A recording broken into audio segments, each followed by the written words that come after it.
En 1857, au pôle Nord, un navire reste prisonnier de la glace, et le capitaine Anderson demande à son équipage de commencer à briser la glace autour du navire, espérant que cela les aidera à le déplacer.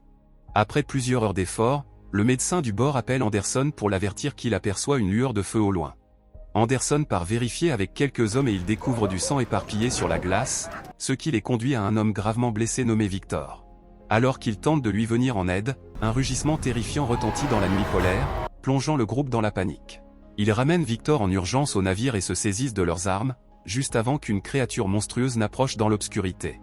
L'équipage ouvre aussitôt le feu, mais les balles ne lui font absolument rien. La créature atteint le navire et attaque les hommes avec une force dévastatrice, les mettant à terre les uns après les autres avant de grimper à bord pour exiger qu'on lui remette Victor. Comme l'équipage refuse, elle reprend l'assaut, maîtrisant chaque homme avec une facilité effrayante, jusqu'à ce qu'Anderson saisisse son fusil et tire, frappant enfin la créature assez fort pour la projeter hors du navire.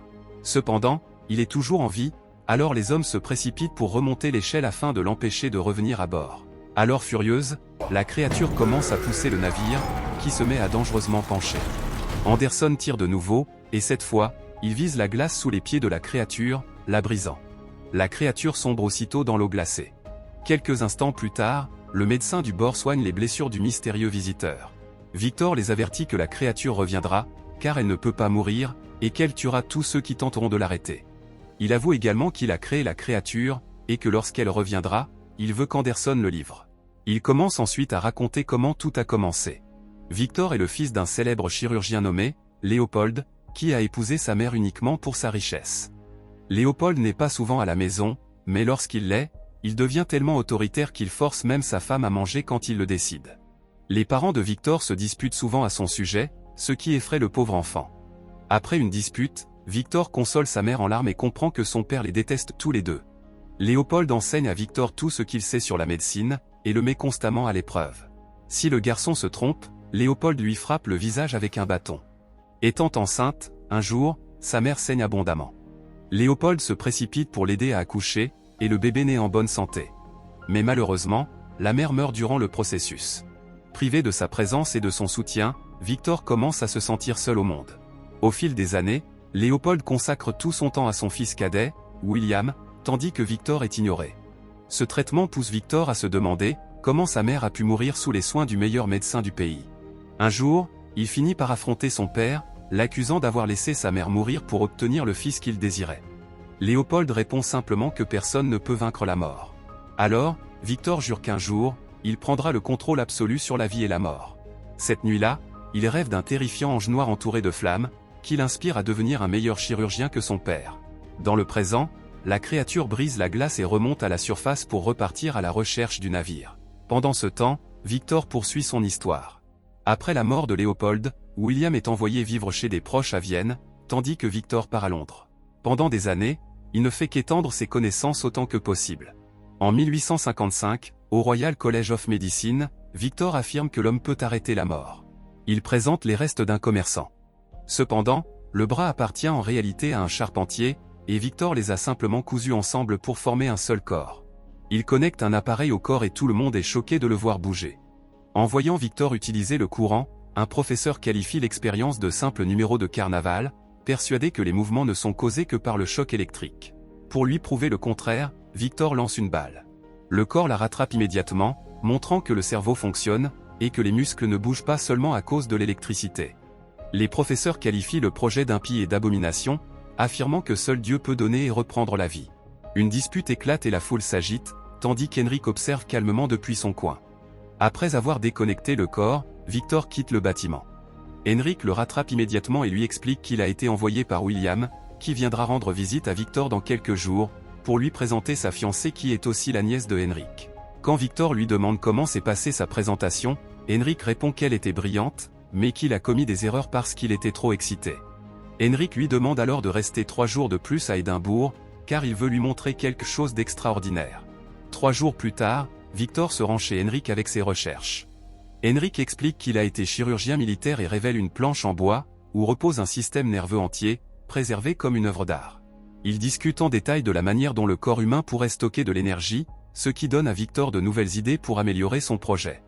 Henrik lui offre de partager toutes ses ressources, et jure qu'il ne veut qu'une seule chose en retour, sa connaissance. Même s'il demandera peut-être une faveur plus tard. Victor répond qu'il va y réfléchir, et part enfin retrouver son frère. William présente Victor à sa fiancée, Elizabeth, et ils dînent ensemble. Cependant l'ambiance se dégrade immédiatement, lorsque William affirme que Victor a toujours cherché l'attention, et qu'Elizabeth le traite de fou. Dans le présent, Victor commence à cracher du sang, et le médecin lui donne un remède. Soudain, l'équipage hurle dehors et un homme vient chercher Anderson. Apparemment, quelqu'un a vu la créature s'approcher, mais Anderson ne voit rien.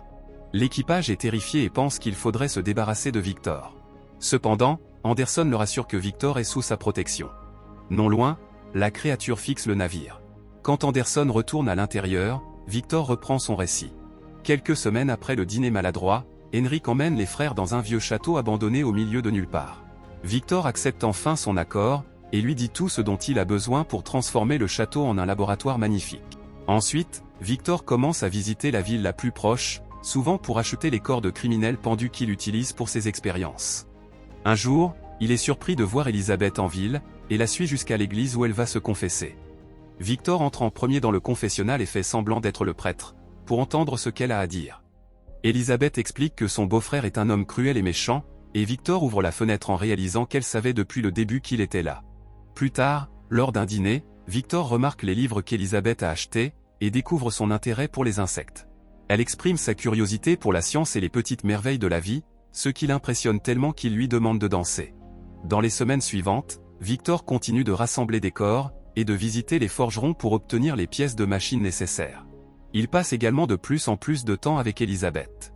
Ses expériences n'avancent pas, et Henrik le confronte en privé, lui reprochant de se laisser distraire par une femme. Henrik lui dit que le temps presse, qu'il doit aboutir rapidement à quelque chose, et il lui donne une semaine pour y parvenir. Quelque temps plus tard, Elizabeth rend visite à Victor dans son laboratoire. Il lui confie qu'il ressent un lien entre eux et tente de l'embrasser, mais Elizabeth recule et lui dit qu'elle a déjà choisi William. Après son départ, Victor prend un bain pour ruminer son chagrin.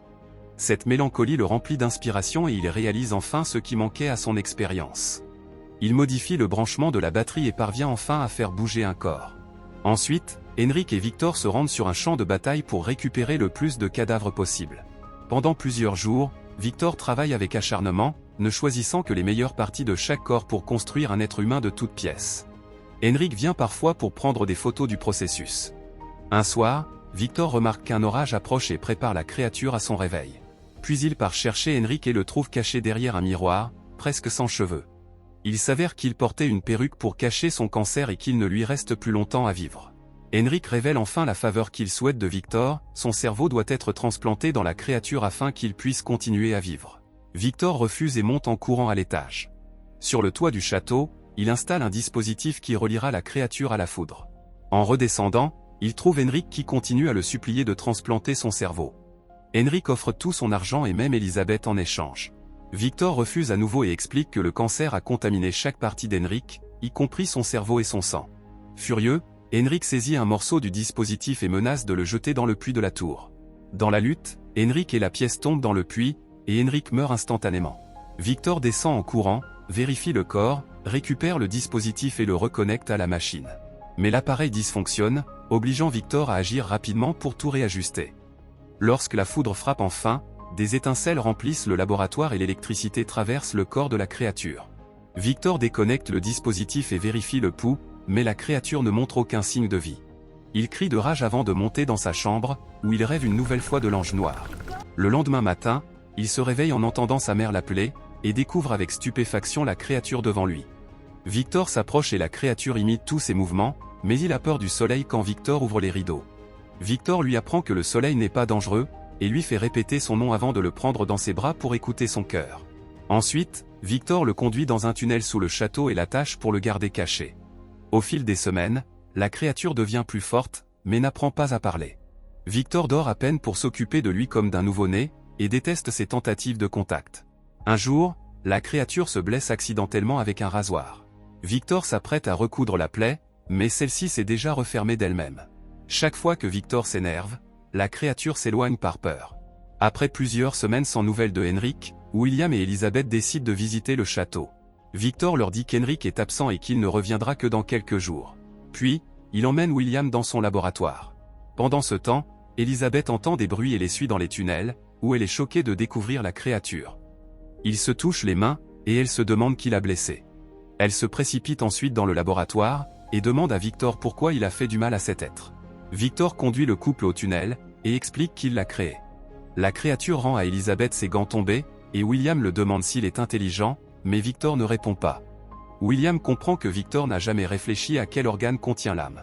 Cette nuit-là, la créature s'amuse à placer des feuilles dans l'eau et à les regarder flotter. Lorsqu'Elisabeth lui rend visite, il lui offre une feuille. Elisabeth tente de lui apprendre à prononcer son nom et à bouger la gorge, mais la créature ne réagit pas. Après son départ, il prononce enfin son nom. Victor voit Elisabeth revenir et la gronde, mais elle s'énerve lorsqu'il qualifie la créature de cette chose-là. Victor s'emporte contre le manque d'intelligence de la créature, et reproche une connexion cérébrale défaillante. Elisabeth pense qu'il est trop tôt pour juger, car la créature est encore comme un nouveau-né. Elle traite Victor de monstre pour avoir joué à Dieu. Frustré, Victor se rend dans le tunnel et tente de tenir la créature dans une position spécifique. Lorsqu'il n'obéit pas, Victor le frappe avec un tisonnier, reproduisant inconsciemment la méthode d'enseignement de son père. Après avoir été frappé et réprimandé plusieurs fois, la créature pousse un rugissement et saisit le tisonnier pour le plier facilement. Elle continue également de répéter le nom de Victor jusqu'à ce qu'il s'éloigne. Le lendemain, Victor avoue à William qu'il a fait une erreur et que la créature est trop dangereuse. Il lui montre le corps d'Henrik en prétendant que la créature l'a tué, et persuade William d'emmener Elisabeth pour sa sécurité. Avant de partir, William lui demande si la créature vivra longtemps, et Victor assure que sa vie sera brève. Victor met ensuite de l'essence dans tout le laboratoire.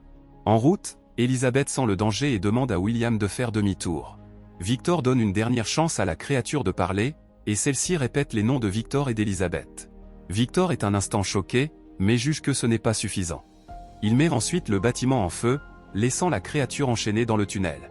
En sortant, il entend la créature appeler désespérément son nom.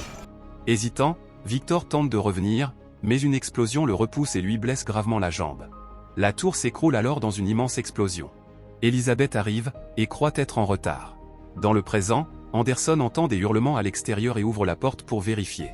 La créature surgit aussitôt et le plaque au sol, prête à le tuer. Victor crie pour qu'il s'arrête et se propose à sa place. En cherchant à protéger la vie de Victor, Anderson lui dit de les achever tous les deux, mais la créature décide que le capitaine mérite d'entendre sa version de l'histoire. Pendant l'incendie, des dispositifs du lab tombent, et effraient la créature qui réussit à briser ses chaînes, et à s'échapper par le drain tombant dans l'océan juste avant l'explosion. Plus tard, la créature se réveille sur la rive, erre dans la forêt et découvre les squelettes des corps utilisés par Victor. Il trouve une veste parmi les débris, et l'enfile. Il admire les animaux et les nourrit des fruits, avant de manger un peu lui-même. Soudain, un coup de feu atteint un cerf en pleine tête, et il meurt sur le coup. La créature se retourne et aperçoit deux chasseurs, si terrifiés par la vue d'un monstre qui lui tire également dessus. Les balles le font saigner mais ne le tuent pas, et il s'enfuit. Après avoir erré, il trouve une ferme et se cache dans un hangar, s'endormant en observant les rats. Le lendemain, il entend les chasseurs raconter l'incident à leur famille. Deux membres de la famille sont un vieil homme aveugle, et une petite fille. La créature les observe à travers les fissures des murs et les suit parfois jusqu'à la forêt, très touchés par la douceur et l'affection qu'ils ont pour chacun. Le vieil homme apprend également à la fille à lire. En suivant en secret ses leçons, la créature apprend à parler. Chaque jour qui passe, il souhaite pouvoir faire partie de cette famille si aimante. Il les aide secrètement, laissant du bois et réparant les clôtures. Le vieil homme explique à la fille que ce sont des esprits de la forêt, et il laisse des offrandes que la créature prend avec bonheur. Un jour, une meute de loups attaque la ferme. La créature regarde choquée, les chasseurs abattre les loups et comprend que la violence ne naît pas toujours de la haine. Parfois, on meurt simplement pour ce que l'on est. Quelque temps plus tard, la famille part pour l'hiver et le vieil homme aveugle reste seul. Alors, la créature entre dans la maison principale. Le vieil homme l'accueille avec gentillesse, pensant qu'il s'agit d'un voyageur. Quand la créature brise accidentellement une bouteille, il est pris de crainte, s'attendant à être puni. Mais le vieil homme continue de se montrer aimable. Il comprend que cet étranger est celui qui les aide en secret. Alors, il l'invite à rester avec lui et l'appelle son ami, allant même jusqu'à le serrer dans ses bras. Pendant les jours qui suivent, la créature et le vieil homme aveugle passent tout leur temps ensemble. Ils partent en promenade, et la créature lit de nombreux livres. Il révèle aussi qu'il ne se souvient de rien de sa vie avant son réveil sur le rivage, même s'il rêve parfois d'un homme mystérieux et d'un mot, Victor. Le vieil homme lui conseille de suivre les images qu'il voit dans ses rêves. La créature fouille les environs jusqu'à ce qu'elle trouve le château détruit. Parmi les débris, il découvre les notes de Victor et les photos de Henrik, qui lui révèlent enfin d'où il vient. Sur une enveloppe, il lit le nom complet de Victor et son adresse en ville.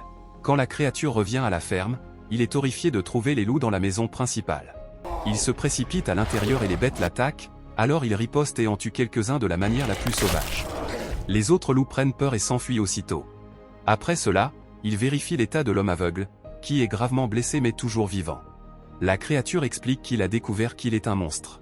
Cependant, l'homme aveugle le corrige et lui dit qu'il est un ami avant de mourir. À ce moment-là, les chasseurs reviennent et reconnaissent la créature à cause de l'incident avec le cerf. Ils pensent qu'il a tué le vieil homme, alors ils ouvrent le feu et poignardent même la créature. Mais comme il ne meurt pas, il recule de peur.